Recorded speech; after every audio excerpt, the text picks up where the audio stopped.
এটা হচ্ছে অনেক আগের একটা ভিডিও। আমি আর আয়রা একদিন বিকালে হুট করেই প্ল্যান করলাম যে আমরা বাইরে খেতে যাব। আমি আয়রাকে নিয়ে মাঝে মাঝে বাইরে বের হই কিছু খাওয়ার জন্য। আর আয়রাও এখন মাশাল্লাহ খাওয়া শিখছে।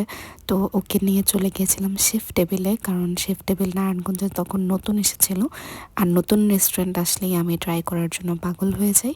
তো এটা হচ্ছে অনেক দিন আগে, তখন শেফ টেবিল নতুন এসেছে। তো আয়রারও চুল ফালানো হয়েছিল তখন। তো আমি আর আয়রা চলে গেলাম শেফ টেবিলে। তো যাওয়ার পর আয়রাকে বললাম কি খাবে। তো আয়রা বলল যে ফ্রাইড চিকেন খাবে। তো আমি আর আয়রা আমাদের জন্য ক্রিস্প থেকে 2টা ফ্রাইড চিকেন অর্ডার করলাম।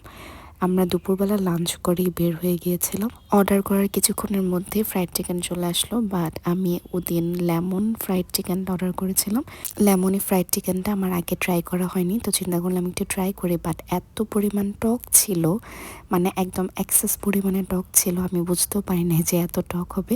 তো যাই হোক, এখানে আয়রা সস ছিঁড়া নিয়ে একটু স্ট্রাগল করছিল, আমিও ছিঁড়তে পারছিলাম না, আয়রাও ছিঁড়তে পারছিল না। তো যাই হোক, ক্রিস্প থেকে খেয়ে এখানে একটু ঘোরাঘুরি করে আয়রাকে বললাম এখন কি খাবে। তারপর আয়রা বলল যে পিৎজা খাবে।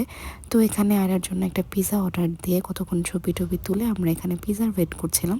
তো একটু পরেই পিৎজা চলে আসলো, আর আয়রা নিজে এই পিৎজাটা দেখে অর্ডার করেছিল। তো এই পিৎজাটা আমি আলফ্রেডো থেকে অর্ডার করেছিলাম, খুবই মজা ছিল খেতে।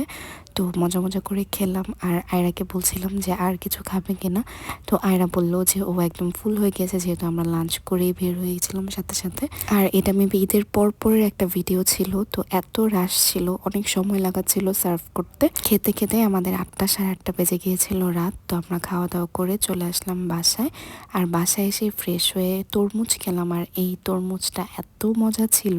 তো মজা মজা করে খেলাম। That was it for today. Thank you so much for watching. Take care, bye by.